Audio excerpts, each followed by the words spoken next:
Hello, this is Christina Wallis, and if it's your first time here, thank you for making your way to my channel, which is all about handmade flowers, mostly in cold porcelain and sometimes in sugar paste. Now today I'm going to try my hand at pillar flowers again, recording it as a tutorial, and I am going to not use any cutters, so it's a free form pillar flowers in case some of you don't want to go and spend money on cutters. So as you could see here, the size that I've chosen to have is 0.8 on the board or just 1.3 centimeters. This was the optimal size to be able to control your flower and make it nice and neat and not too floppy. But obviously, as it is the case with many free-form flowers, it might help to keep some variation in size, so don't have them all dead on the same size, and actually you can go up to about size 10, about 1.5 centimeter or so, but then you would have less control and it would not work as well in sugar at all. So this shape I'm aspiring to here is called Mexican hat, or at least it's very similar to Mexican hat, I think, and you could also make it using a specific board for Mexican flowers or whatever, but I do like to keep my equipment to minimum as possible. Now this way of cutting your flower to make your petals as even in size as possible is very important.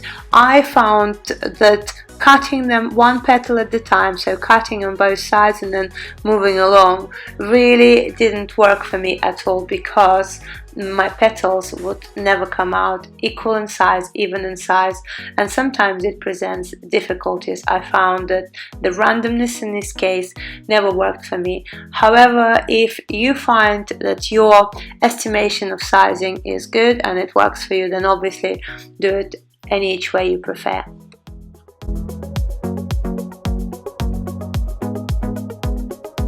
At this particular stage, annoyingly enough, the petals could get quite sticky, and sometimes they would stick to my Dresden tool, which is, by the way, my favorite tool ever to use. So the petals would stick to the Dresden tool and get a little bit disorderly, and that's most probably because my clay here is quite fresh. And yeah, with Gumpaste I suspect it would be easier, but either way, if it does happen to you, use some Petal Base. Don't be shy to use the corn flour, and if it really does get to you, just perhaps find some little metal tool or just use your fingers, or maybe just add some corn flour into the clay itself, into the cold porcelain itself.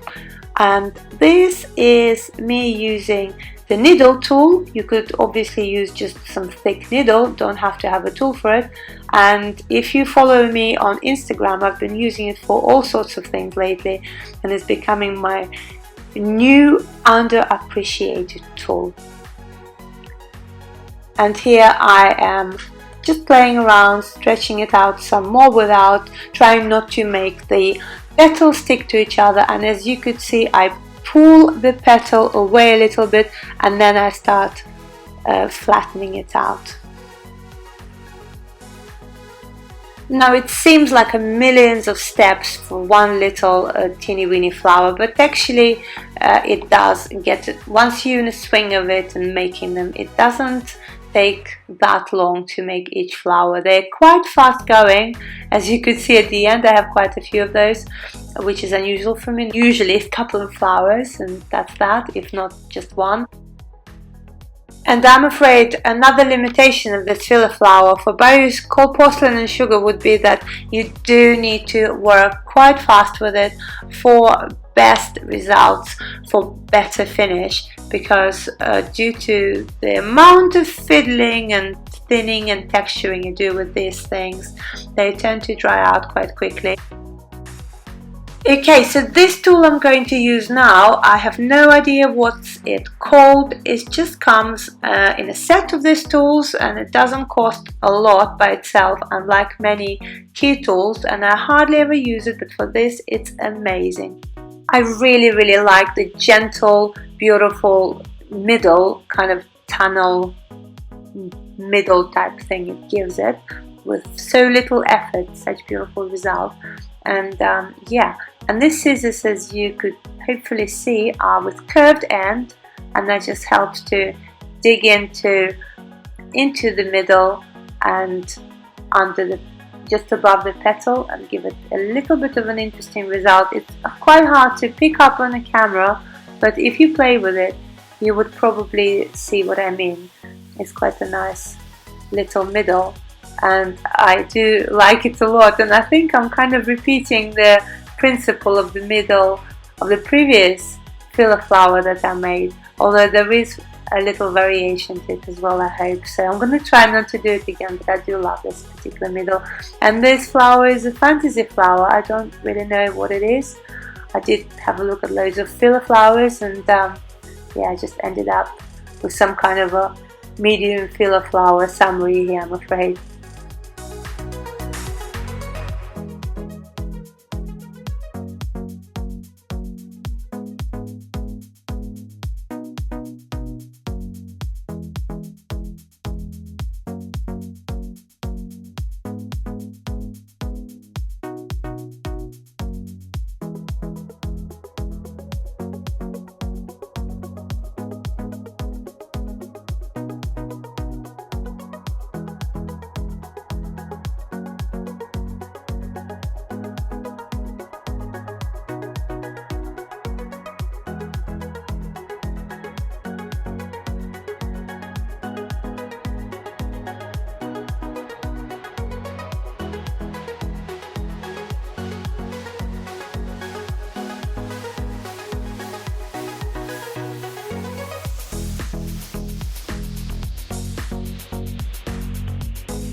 If you leave your clay a little bit thicker, then yes, the chances are your finish is going to be smoother, but really it just depends what kind of an effect you are aiming for. Personally, I am going to make a little bit more of an effort to make filler flowers, though they really bore me generally, just so that I could get faster at them and my finish would be a little bit better. Just really practice makes perfect here as well. And now I'm going to make a few little hooks here just to make little green fillers, which are the easiest possible things to make, just for a little bit of a variety really. I thought I'd add to this filler video. Fantastic little fillers for complete beginners, good both in sugar and in clay. And I also show you some toning, some slightly different toning for the fillers as well, because as you know, I am quite fascinated by toning in cold porcelain flowers. I think it's an underexplored, in UK at least, technique that could really add to flowers in the most fascinating way.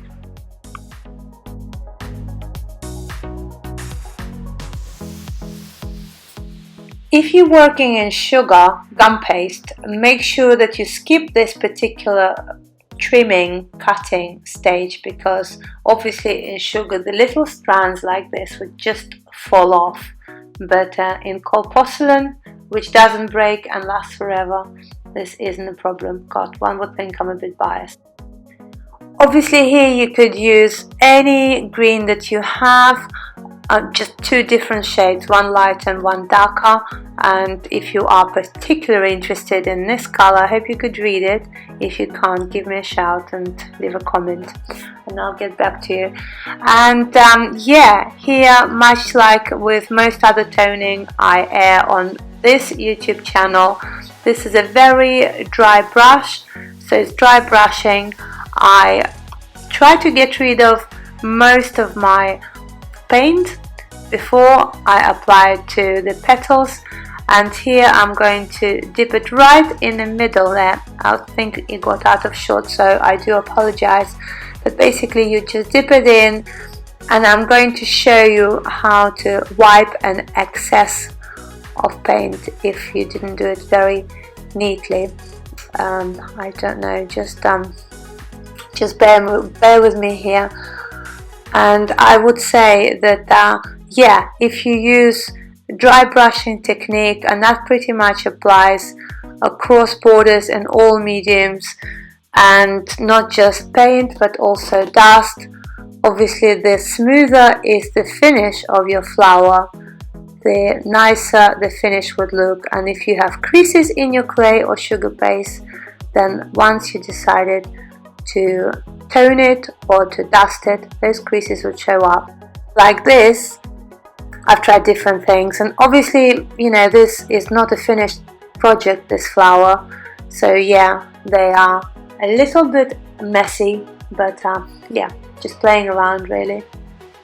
And here you keep the brush really flat against the grooves on your filler, and that should help. And here we go, my little experiment. Not perfect, but promising, hopefully.